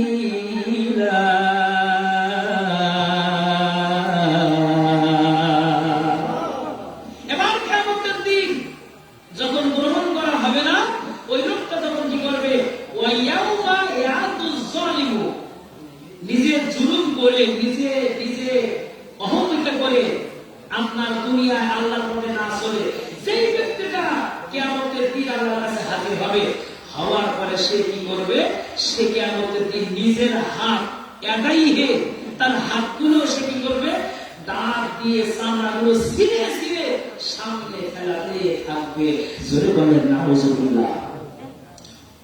আর বলবেন, ইয়াকুলু ইয়া লাইতানি, ইয়াকুল মানে বলবে ইয়া লাইতানি, হায়রে আফসোস, হায়রে আফসোস, নিত্তাখাযতু মা'আর রাসূলি সাবিলা। খুঁজ মানে ধরা, খুঁজ মানে আপনার স্পর্শ করা, খুঁজ মানে ধরা। নিত্তাখাযতু মা'আর রাসূলি সাবিলা, আমি কেন রাসূলের সাবিল মানে পথ, সাবিল মানে রাস্তা, সাবিল মানে দল, সাবিল মানে লাইন, সাবিল মানে সিরাতুল মুস্তাকিম, এই লাইনে এই পথে রাসূলের দলে কেন আমি ছিলাম না? নিজের হাত নিজে দাঁত দিয়ে ছিঁড়বে আর বলবে, হায়রে আফসোস, ইয়া লাইতানি, হায়রে আফসোস, আমি কেন রাসূলের পথে ছিলাম না? রাসূলের পথে কেন ছিলাম না? রাসূলের সাবিল মানে পথ, এই পথে কেন আমি ছিলাম না? এটা কিয়ামতের ময়দানে সেই ব্যক্তি বলবে। তাহলে আয়াত থেকে বোঝা গেল রাসূলের পথে চলার দরকার আছে দুনিয়ার মরার আগে না পরে। আরো জোরে বলেন, আরো জোরে বলেন। মরার আগে চলার দরকার, কিন্তু আমাদের চলাফেরা বেলাই ওই সাপ আর বেলের মতো। বন্ধুরে বলে, বন্ধু তুমি যখন চলো খুব ভালো লাগে, তোমার চেহারা ভালো লাগে, কিন্তু যখন চলো হেঁকে বেঁকে চলো, কেন সোজা হয়ে চলতে পারো না? এই কথা যেই বলেছে বলার সঙ্গে সঙ্গে সাপ ব্যাংকে তারা শুরু করেছে। দাঁড়িয়ে সর্বমুগ্ধ, এবার দাঁড়িয়ে চির হয়েছে। তখন চিন্তা করলো, ব্যাংক লাভ দিয়ে উপরে উঠি, কত উপায় নাই। ব্যাংক লাভ দিয়ে উঠছে, লাভ দিয়ে ওঠার পরে তার সাথে সাথে সঙ্গী হয়ে সাপ উঠছে, ওকে শেষ করেই ফেলল। সাপ যখন আস্তে আস্তে করে ব্যাংকে ধরার জন্য বাড়িওয়ালার সামনে লম্বা হয়ে গেল, লম্বা হয়ে যাওয়ার পরে ভাইরা বলতেছে এই যে ভোলা সাপ পুকুরের মাছগুলো খেয়ে খেয়ে ধ্বংসা মতন হয়ে যাচ্ছে, এর মধ্যে বাঁকে পাই না, আজকে লাইন মতন পেয়ে গেছি, লাইন মতন পেয়ে গেছি। লাঠি একটা ব্যাগ মানে মোটামুটি লাঠি নিয়ে এসে একবারই দিয়ে একেবারে উপকার একবারই যখন দিয়েছে সাপটার নাম সোজা হয়ে গেছে, আর নড়াচড়া চলে না, ওই নড়াচড়া করে না। কিছুক্ষণ পরে লাফাইতে লাফাইতে ব্যাং এসে বলতেছে কানে কানে, বন্ধু বন্ধু সোজা তুমি সেই হইলে, কিন্তু মরার আগে না মরার। আমাদের সমাজে এমন মানুষ আছে, আমার লাম ইয়াহকুম বিমা আনজালাল্লাহু ফাউলাইকা হুমুল কাফিরুন ফাউলাইকা হুমুজ জালিমুন ফাউলাইকা হুমুল ফাসিকুন। 6 নম্বর পারা ভাইরা আমার সূরা মায়েদার আয়াত যখন পড়া হয়, যে ব্যক্তি আল্লাহর দেয়া ফয়সালা অনুযায়ী সমাজের ফয়সালা করে না, আল্লাহর নিয়ম নীতি মেনে চলে না, আল্লাহর নিয়ম কায়েম করার জন্য চেষ্টা করে না, সে কাফের, নয় ফাসিক, নয় জালিম। এই কথা বলার সঙ্গে সঙ্গে যেই বক্তা বলে, যেই ইমাম বলে, যেই ওয়াইজিন বলে, মুখের থেকে সামনের থেকে বন্ধু একটা ঘাড়ে তুলে নিয়ে এসে মুস্তানি করে মাইকটা সামনে থেকে সরাই দেয়। কথা বলেন, মাইকটা সরাই দেয়, হক কথা বলতে দেয় না। ওই নেতা মারা গেছে, নেতা মারা যাওয়ার পরে চকলেটের মতন প্যাকিং করে দুই মাথা চকলেটের মতন মোড়াইয়ে খাটের টান টান সোজা করে দিয়েছে। দেওয়ার পরে বলছে, হুজুর মসজিদের ইমাম কিংবা পাশে হাফিজে খানা, হুজুর বাচ্চা কাচ্চা আছে না? আছে তো, একটু পাঠাই দেয়। 10 জন বাচ্চাকে পাঠাই দেয়। 10 জন বাচ্চা এসে ওই চতুর্দিকে চেয়ার নিয়ে বসে বসে পড়তেছে, ওয়ামান লাম ইয়াহকুম বিমা আনজালাল্লাহু ফাউলাইকা হুমুল কাফিরুন।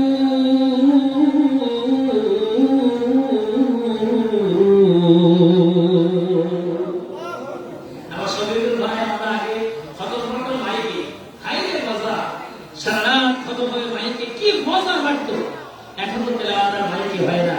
আমাদের হাফেজ আব্দুর রহিম হুজুর আমার ওস্তাদ সরাসরি উনিও তেলাওয়াত করতেন, এত সুন্দর তেলাওয়াত। সকালবেলা আমরা যখন ছোট ছিলাম, ওই তেলাওয়াত শোনার পর সকালবেলা কাদার মাইক বানাইয়ে ওই গাছের লতাগুলো নিয়ে আমরা ওই মাইক বানাবো, আর বড় মানে সুপ্ত জানিয়ে হুহু করে আমরা কাদার জেলাকে তৈরি করে মানুষকে এরকম করে আপ্যায়ন করবো।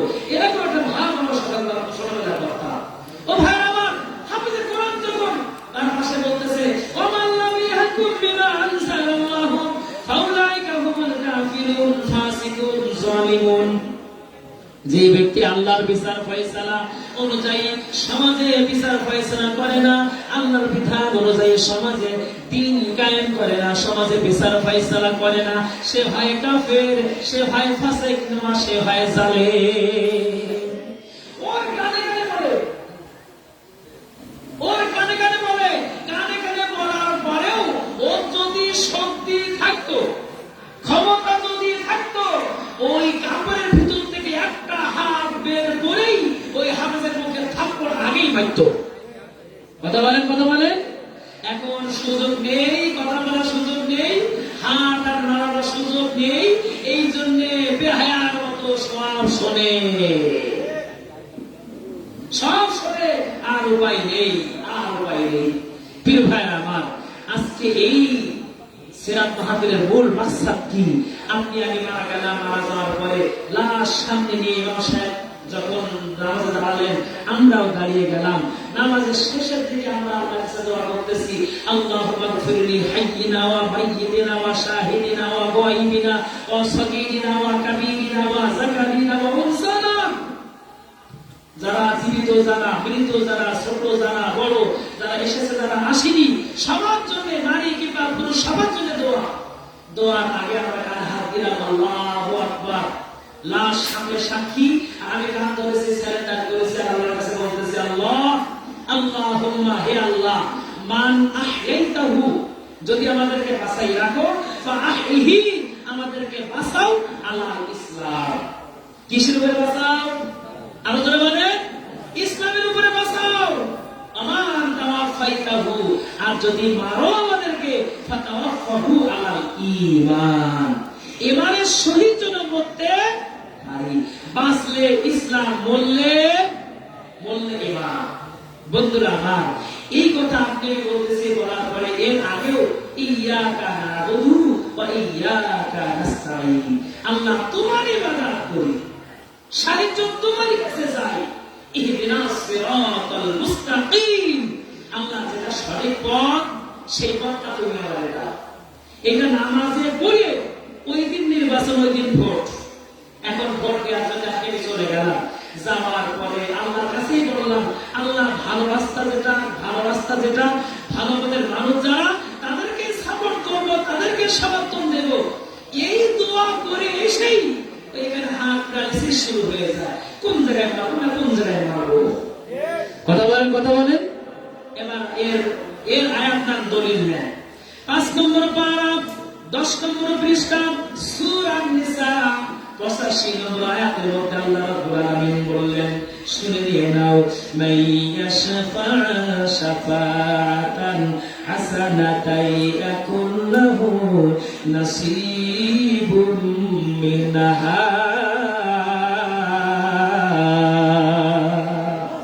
মাইয়াশফা শাফাআতান, তুমি সুপারিশ করলেন, তুমি ম্যান্ডেট দিলেন, তুমি রায় দিলেন, হাসানাতান কোন ভালো পক্ষে, কোন ভালো ব্যক্তির পক্ষে, এই ব্যক্তি উইনার যদি হয়, এই ব্যক্তি যদি নির্বাচিত হয়, ভালো কাজ করবে, ভালো কাজ করবে, কিয়ামতের দিন আল্লাহ যখন বলবে, ইকরা কিতাবাকা, আমলনামা পড়ো, কাফা বিনাফসিকাল ইয়াউমা আলাইকা হাসিবা, আমলনামা পড়ার জন্য নিজেই তুমি যথেষ্ট। এই আমলনামা তুমি পড়ো, লোকটা দেখবে তার আমলনামার মধ্যে হজ করার সওয়াব, যাকাত দেওয়ার সওয়াব, রাস্তা তৈরি করার সওয়াব, গাছ লাগানোর সওয়াব, মানুষের বিচার করার সওয়াব। লোকটা বলবে, আল্লাহ আমি গরিব ছিলাম, আমার কেউ ডাকতো না বিচার করার জন্য, টাকা ছিল না গাছ লাগাবার জন্য, টাকা ছিল রাস্তা তৈরি করার জন্য, আমার আমলনামার মধ্যে এইগুলো ঢোকাই দিয়েছে, এইগুলো তো আমি করিনি। আমলনামা মনে হয় আমার না, অন্য কারণ আমলনামা আমার হাতের মধ্যে চলে এসেছে। আল্লাহ স্মরণ করাই দিবেন তখন এই আয়াত, সূরা নিসা 85 নম্বর আয়াত, মাইয়াশফা শাফাআতান হাসানাতান। ও গোলাম, তুমি দুনিয়ায় থাকতে কোন ভালো পক্ষে শাফাআতান মানে সুপারিশ করেছিলে, রায় দিয়েছিলে, ম্যান্ডেট দিয়েছিলে, তুমি ভালো কাজ করতে পারো নাই, তাই কি হয়েছে? ওই ব্যক্তি যত ভালো কাজ করেছে তার আমলের সওয়াবের অংশ তোমার আমলনামায় যে আমি আল্লাহ পাক দান করেছি। সুবহানাল্লাহ, বাড়িতে বলবো আর জোরে বলেন। আরেকজন ব্যক্তি কিয়ামতের ময়দানে দাঁড়িয়ে যাবে, দাঁড়িয়ে যে বলবে, মালি হাসান কিতাব, এ কি আমলনামা, লা ইউগাদিরু সগীরাতান ওয়ালা কাবীরাতান ইল্লা হাসাহা। আমি আমার জীবনে ছোট বড় যা করেছি একটাও বাদ করিনি, কিন্তু তোমার ফেরেশতারা কিছু বানাইয়ে লিখেছে যেটা আমি আদৌ করিনি। কি করনি? বলছে আমি মানুষের মধ্যে থাপ্পড় মারিনি, নিরীহ মানুষকে জেল খাটাইয়ে বিনা দোষে দোষী সাব্যস্ত করে ইঁদুরের মতো ঝুলাইয়ে ফাঁসি দিয়ে আমি মারিনি, আমি কোনো মানুষকে ইনজেকশন দিয়ে দুনিয়াকে শেষ করে দেইনি। কেন তোমার ফেরেশতারা বানিয়ে আমার আমলনামা এগুলো লিখছে? মেনে দেব না।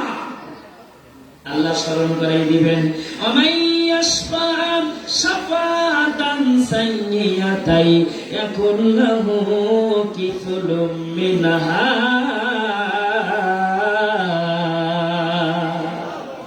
আমাইয়াশফা, তুমি সুপারিশ করেছিলে, রায় দিয়েছিলে, সাইয়্যাতান, জানো তুমি লোকটা খারাপ কাজ করবে, সাইয়্যাতান মানে খারাপ কাজ করে, অন্যায় কাজ করে, ভালো চরিত্র না, ভালো ব্যবহার করে না, মানুষের উপরে নির্যাতন নিপীড়ন করে, জুলুম করে, চাঁদাবাজি করে, ধান্দাবাজি করে, অনেক কিছু করে, জেনে শোনার পর তুমি তোমার রায়, তুমি তোমার ম্যান্ডেট তার পক্ষে দেওয়ার কারণে তুমি গুনাহ করনি, তুমি ইনজেকশন দিয়ে আলেমদেরকে দুনিয়া থেকে বিদায় করে দাওনি, তুমি ফাঁসির কাস্টে ঝুলাইয়ে দুনিয়া থেকে বিদায় করে দাওনি, কিন্তু তুমি যাকে সাপোর্ট করেছিলে সেই ব্যক্তি দিয়েছে। তার আমলনামায় দিয়েছে গুনাহ, তারপরও সেই গুনাহের অংশ আমি তোমার আমল জাহান্নামের মধ্যে ঢুকিয়ে দিয়েছি, সুতরাং নাও জাহান্নামেই চলে যাও। জোরে জোরে বলেন নাউজুবিল্লাহ।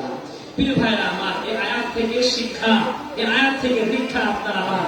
রাসূল কি জন্য এসেছেন সেইটা যদি আমরা না জানি, সেইটা যদি না বুঝি, গোটা কোরআনটাই হলো নবীজির জীবনী। কথাটা ঠিক কিনা বন্ধুরা আমার? সেই নবীর কাছে নাযিল হওয়া কিতাব আমাদের কাছে এসেছে। রাসূল নবীজি ওযু করছেন, একজন এসে মুখে মারতেছে, গায়ের মধ্যে মারতেছে। বলছে নবীজি, বলছে যে গায়ের মধ্যে পানি মারতেছে কেন? বলছে ইউহিব্বুকা, আমি আপনাকে ভালোবাসি। নবীজি বললেন এটা ভালোবাসা না, ভালোবাসা ওইটা মা আতাকুমুর রাসূলু ফাকুযুহু, আমি যেইগুলো নিয়ে আসছি সেইগুলো ধরো, আমা নাহাকুম আনহু ফান্তাহু, যেইগুলো নিষেধ করি সেইগুলো বর্জন করো। এর নাম হলো মহব্বত, এর নাম হলো ভালোবাসা। আর আপনি ইয়া নবী সালামু আলাইকা, ইয়া রাসূল সালামু আলাইকা, কি রাসূল নবী খিচুড়ি নিয়ে বাড়ি দৌড়ে চলে গেলাম, মুখে দাড়ি নাই, নামাজ নাই, রোজা নাই, দিন নাই, এরকম ভালোবাসার কোনো দরকারই নাই। বন্ধুরা আমার, একটা কথা বলে শেষ করে, সেটা নেই মায়ান নবী মুহাম্মদ রাসূলুল্লাহ সাল্লাল্লাহু আলাইহি ওয়াসাল্লাম কি মুজিজা আল্লাহ দিয়েছিলেন। হযরত আবু হুরায়রা রাদিয়াল্লাহু আনহু তিনি খুব কাঁদতেছেন। একদিন সাহাবীরা বলে, কাঁদো কেন? বলতেছে আজকে কাঁদছি দুই কারণে। একটা হলো উসমান হত্যা হয়ে গেছে, দুই নম্বরে আমার নবীজি 20টা খেজুর গুনিয়ে গুনিয়ে আমাকে দিয়েছিলেন।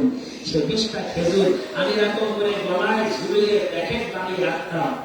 আজকে সে 20টা খেজুরের প্যাকেট আমি হারিয়ে ফেলেছি। সে আহলে সুফা থেকে পাওয়া আমার নবীজির দেয়া সেই খুরমা, সেই খেজুর, 20টা খেজুর আমার মধ্যে দিয়েছিল। যখনই খোদা আমার লাগতো, বিসমিল্লাহির রহমানির রহিম বলে হাত ঢুকিয়ে দিতাম এবং বের করে আমি খেতে শুরু করতাম। খাইতে খাইতে খাইতে কয়েকটা বছর পার হয়ে গেছে, 20টা খেজুর একটাও আমার কম হয়নি। জোরে জোরে বলেন সুবহানাল্লাহ। প্রিয় ভাইরা আমার, আনাস বিন মালিক বলেন, নবীজি একদিন তার রাস্তে খেদমত করার পরে তিনি যখন চলে যাচ্ছেন, যাওয়ার পরে একটা রুমাল উপহার দিলেন। রুমালটা নিয়ে বাড়ি গেলেন। মেহমানরা বাড়িতে আসার পরে রুমালটা দস্তরখানা করে বিছাই দিয়েছে। খুব নোংরা কালো হয়ে গেছে। বলছে দাঁড়াও, একটু অপেক্ষা করো। উনি আগুন জ্বালালেন। আগুন জ্বালাইয়ে সেই রুমালটা আগুনের মধ্যে ঢেলে দিলেন। ফেলে দেওয়ার পরে কিছুক্ষণ পরে বের করে নিয়ে আসলেন। বের করে নিয়ে এসে ওই মুসাফির, ওই যে মেহমান, তাদের সামনে পেতে দিয়ে দস্তরখানা করে দিয়ে বলেন, ভাই এবার খাওয়া শুরু করেন। আনাস বিন মালিক এটাকে বলছে, আনাস কারণটা কি বুঝলাম না, আমাদের কাপড় চাপড় ময়লা হয়ে গেলে সাবান দিয়ে সোডা দিয়ে আমরা পরিষ্কার করি, আর তোমার রুমাল কেন হয়ে গেল? আর তুমি সেই রুমাল পরিষ্কার করার জন্য আগুনে ঢেলে দিলে? আনাস রাদিয়াল্লাহু আনহু তিনি বলেন, শোনো, 10 বছর খেদমত করেছি নবী, আহলাম ইয়াফআল বিহাযা, নবীজি কোনদিন বলেননি এই কাজটা কেন করলে আনাস, এরকম বলেননি।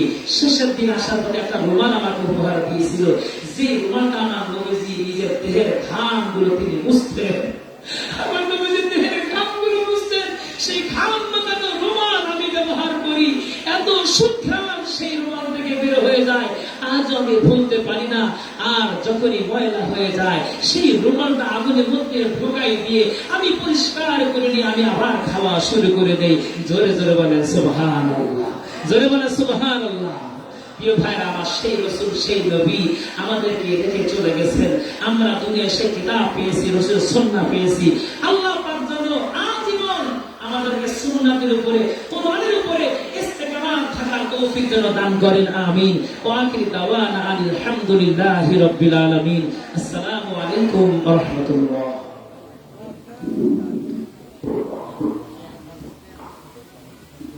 সম্মানিত উপস্থিতি, আমরা এতক্ষণ যাবৎ রাসূল সাল্লাল্লাহু আলাইহি ওয়াসাল্লামের মিলাদ এবং সিরাত সম্পর্কে গুরুত্বপূর্ণ আলোচনা শুনছিলাম। আল্লাহ রাব্বুল আলামিন আমাদের সকলকে রাসূলের সিরাতের প্রতি ঈমান এবং সেইভাবে জীবন যাপন করার তৌফিক দান করুন। আমরা সকলে আল্লাহুম্মা আমিন। সম্মানিত উপস্থিতি, যেহেতু মহিলা সমাগম অনেক বেশি হয়েছে, অনেক বাচ্চা রয়েছে, যেটা আমরা সময় দীর্ঘায়িত করব না। আজকের অনুষ্ঠানের কর্তৃপক্ষ তারা একটি আবেদন করেছেন, যারা আপনারা এই অনুষ্ঠান উপলক্ষ করে নিয়ে তাদেরকে এতে অংশগ্রহণ করতে চেয়েছিলেন, যা আজকে দেওয়ার কথা বলেছিলেন, তারা মনির ভাইয়ের কাছে দিবেন। এবং মহিলা প্যান্ডেলে যারা আছেন, আপনার মহিলা প্যান্ডেলের স্বেচ্ছাসেবক আছে মহিলারা, তাদের কাছে দিয়ে দিবেন। সম্মানিত উপস্থিতি, এ পর্যায়ে আপনাদের সম্মুখে গুরুত্বপূর্ণ আলোচনা রাখছেন সাতক্ষীরা সদর সম্মানিত উপজেলা সেক্রেটারি জনাব হযরত মাওলানা হাবিবুর রহমান। আমি মহাতারামকে গুরুত্বপূর্ণ আলোচনা রাখার জন্য সবিনয় অনুরোধ করছি।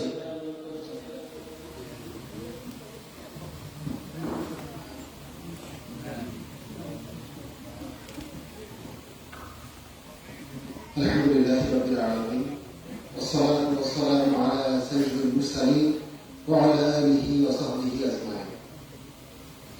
আজকে এই সুন্দর আয়োজনের সম্মানিত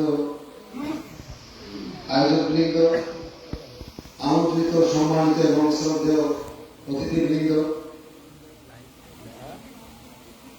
সম্মানিত উপস্থিতি, পর্দার অন্তরালে আমার মা ও বোনেরা, আসসালামু আলাইকুম ওয়া রাহমাতুল্লাহ। দীর্ঘক্ষণ ধরে শ্রদ্ধেয় মাওলানা আব্দুল সাত্তার আলাদী ভাইয়ের কাছ থেকে আমরা আলোচনা শুনছিলাম। মনে হচ্ছিল আরো একটু বলতে পারলে ভালো লাগতো, কিন্তু সময়ের কারণে সেটা আমরা পারলাম না। সম্মানিত হাজিরিন, আমার কথা হচ্ছে, আমরা যে আলোচনাগুলো শুনছিলাম, এই আলোচনাগুলো আমাদের আমল করা দরকার। উনি অনেক সুন্দর কথা বলেছেন, বাস্তবতাকে সামনে রেখেই কথা বলেছেন। রাসূলের সিরাত হচ্ছে শুধুমাত্র আল্লাহ রাসূল জন্মগ্রহণ করেছেন, আল্লাহ রাসূল ওই সময় কেমন পরিবেশ ছিলেন, পিতা মাতা কিভাবে ছিলেন, দাদা কিভাবে চলে গেলেন, এগুলো রাসূলের সিরাত নয়। এগুলো আমাদের জানা জরুরি, কিন্তু আল্লাহ রাসূলের নবুয়ত প্রাপ্তির পর থেকে এই সময়গুলো আমাদের জন্য বেশি জরুরি। সম্মানিত হাজিরিন, আল্লাহ রাসূল ওই সমাজে যখন এসেছিলেন, সমাজের অবস্থা এমন ছিল, এমন খারাপ ছিল, যেটাকে ইতিহাসবিদরা বলেছেন আইয়ামে জাহিলিয়াত বলা হয়। অন্ধকারের যুগ, কালো যুগ, যে যুগের মধ্যে এত নিকৃষ্ট, এত নিচু মানের কাজ পৃথিবীর আর কোন ধর্মের যুগে আর উন্নতি হয়নি। অবস্থা এমন ছিল, ওই সময় যদি কারোর কন্যা সন্তান পরিবারে জন্মগ্রহণ করত, সেই ব্যক্তি ছিল ওই সমাজের সবচেয়ে নিম্নমানের ব্যক্তি, হেয়পূর্ণ ব্যক্তি। তাকে জীবিত অবস্থায় মাটি দেওয়ার আগ পর্যন্ত তাদেরকে সবাই লাঞ্ছিত, অপমানিত এবং নিগৃহীত করত। এবং তারা ওই কন্যা সন্তানকে জীবিত মাটির চাপা দেওয়ার পরে তারা নিজেরা প্রাউড ফিল করত, আনন্দ উল্লাস করত যে আমরা একটা ভালো কাজ করতে পারছি। নাউজুবিল্লাহি জালিক। সম্মানিত হাজিরিন, শুধু তাই নয়, আল্লাহ রাসূল যে সমাজে এসেছেন, যখন এসেছেন, তখন পরিস্থিতিটা এত খারাপ ছিল, তারা তাদের ওই সময়ে নারী পুরুষ মেলামেশা করার জন্য কোন ব্যবধান, কোন ভেদাভেদ ছিল না। তাদের মধ্যে অবৈধভাবে গর্ভধারণ করা, নারীর পেটে 7 মাস 8 মাস যে সন্তান আসত, তার সবচেয়ে কাছের এবং আদরের আত্মীয় স্বজনকে বাড়ির দাওয়াত করত। দাওয়াত করে তাদের সামনে ওই গর্ভধারণ করা নারী ছুরি দিয়ে পেট কেটে দিত। ছুরি দিয়ে পেট কেটে যাওয়ার পরে একদিকে নবজাতক সন্তান ছটফট করত, আর দিকে ওই নারী ছটফট করত। আর তারা আত্মীয় স্বজন নিয়ে আনন্দ উল্লাস করে নিজেরা মত ছিল। একদিকে ওই নারী এবং সন্তান ছটফট করে মারা যেত, আর তারা আনন্দ উল্লাস করত। নাউজুবিল্লাহি জালিক। এমন সমাজ ছিল। শুধু তাই নয়, জীবন্ত উটের গায়ে থেকে অস্ত্র দিয়ে, ছুরি দিয়ে জীবন্ত উটে আপনি রাসূলের সিরাত সম্পর্কে, রাসূলের জীবন সম্পর্কে আমাকে একটু বলেন। আশা রাদিয়াল্লাহু আনহু কাব্যিক ভাবে তিনি বললেন, কানা কুল্লুহুম কুরআন। তোমরা কি কুরআন পড়ো না? গোটা কুরআনটাই হচ্ছে আমার নবীর সিরাত, আমার নবীর জীবনী। সম্মানিত হাজিরিন, আমাদেরকে আসতে হবে কোরআনের পাশে, আমাদেরকে আসতে হবে সুন্নাহর পাশে, এসে আমাদের জীবনটাকে আল্লাহ রাসূলের সিরাত এবং কোরআনের আলোকে আলোকিত করতে হবে। তাহলে আল্লাহ রাসূল যেমন জাহিলি সমাজকে, নিকৃষ্ট সমাজকে এমন একটি সুন্দর সমাজে পরিণত করলেন, আমরাও যদি সকল ভেদাভেদ ভুলে যে, সকল গোত্র, বাড়ি, পরিবার, অর্থ, সম্পদের মহিনা পড়ে কোরআনের কাছ থেকে আসতে পারি, কোরআনের সবাই যদি আমরা নিজেদেরকে আলোকিত করতে পারি, বিশ্বাস করুন আরো সেই সুন্দর সমাজ আমাদের মধ্যে চলে আসবে। ওই সমাজকে আমরা রাসূল কোরআন এবং সুন্নাহ দিয়ে এমন ভাবে তৈরি করলেন, সানা থেকে হাজরা মাউত পর্যন্ত যুবতী নারী লাল টুকটুকি শাড়ি পরে এক প্রদেশ থেকে আরেক প্রদেশ, এক প্রান্ত থেকে আরেক প্রান্ত চলে গেলেন। কোন মানুষ ছিল না, কোন মানুষ ছিল না তার দিকে পাপের এবং খারাপের দৃষ্টিতে তাকানোর জন্য। কোরআন এবং সুন্নাহ দিয়ে আল্লাহ রাসূল সেভাবে তৈরি করলেন। সম্মানিত হাজিরিন, আসুন আল্লাহ রাসূল আসবেন না, তিনি খাতামুন নবীন, নবী আসার দরজা বন্ধ, কিন্তু নবীগণের ওয়ারিস যারা আছে, আল-উলামা ওয়ারাসাতুল আম্বিয়া, নবীগণের ওয়ারিস যারা আছে, আলেমরা যেভাবে আলোচনা করছেন, বক্তৃতা লাভ করছেন, কোরআন এবং সুন্নাহ শিখাচ্ছেন, সে আলোকে আমাদেরকে প্রচারিত হতে হবে। আমরা ৫ ওয়াক্ত সালাতে বলছি, ইন্নী ওয়াজহাতু ওয়াজহিয়া লিল্লাযী ফাতারাস সামাওয়াতি ওয়াল আরদ। আমার মাথাকে আমি একমাত্র আল্লাহর দিকে ধাবিত করলাম। সকল আদর্শ মতাদর্শ থেকে দূরে সরে যেয়ে লাকাদ কানা লাকুম ফি রাসূলিল্লাহি উসওয়াতুন হাসানাহ, নবী জীবনের আদর্শ, নবীর জীবনকে আমরা ধারণ করে চলতে পারলে সকল আদর্শ, সকল মতাদর্শ থেকে আমরা পরিবর্তিত করে রাসূলের সুন্নাহ পথ এবং মত অনুযায়ী চলতে পারলে আমাদের ব্যক্তি, পরিবার, সমাজ এবং রাষ্ট্রের মধ্যে শান্তির ব্যবধান হয়ে যাবে। আল্লাহ তাআলা আমাদের সবাইকে কোরআনের ছাত্র হওয়ার তৌফিক দান করুন, কোরআন মেনে চলার তৌফিক দান করুন। আমি ব্যক্তি জীবনে কোরআন মানার চেষ্টা করি, পারিবারিক জীবনে কোরআন মানার চেষ্টা করি, হাত দিয়ে যে ইনকাম করি, সেই ইনকাম যদি আমি রাসূলের সুন্নাহ অনুযায়ী মানতে পারি, আমি যে বক্তৃতা করব, আমি যে আলোচনা করব, এই আলোচনা রাসূলের সুন্নাহ অনুযায়ী করতে পারি, পারিবারিক জীবনে, সাংসারিক জীবনে রাসূলের সুন্নাহ যদি মানতে পারি, তাহলে আজকের এই আলোচনা, তাহলে রাসূলের সিরাত আমাদের জন্য কল্যাণকর হবে। নতুবা এরকম আলোচনা শুনবো, জীবনের কোনো পরিবর্তন হবে না, তাহলে এই সিরাত, এই নাস্তা, এই তাবারক, এই সময় কালক্ষেপণ ছাড়া কোনো বিষয় হবে না। আমি এটা উদাত্ত আহ্বান রাখতে চাই। সম্মানিত হাজিরিন এবং পর্দার অন্তরালে আমার মা ও বোনেরা, সবার কাছে বিনয়ের সাথে অনুরোধ করতে চাই, আসুন আসুন আমরা কোরআনের কাছে চলে আসি, রাসূলের সুন্নাহর কাছে চলে আসি। আল্লাহ তাআলা আমাদের সবাইকে সেই তৌফিক দান করুন, কোরআনের আলোকে পরিচালিত হওয়ার তৌফিক দান করুন। আমিন। ওয়া মা তাওফীক ইল্লা বিল্লাহ। আসসালামু আলাইকুম ওয়া রাহমাতুল্লাহ। সম্মানিত উপস্থিতি, আমরা দেখছি মসজিদের সামনে অনেক ভাইয়েরা দাঁড়িয়ে আছেন। আজকের অনুষ্ঠান কর্তৃপক্ষ বারবার দৃষ্টি আকর্ষণ করছে, আপনারা ঈদগাহের ভিতরে প্রবেশ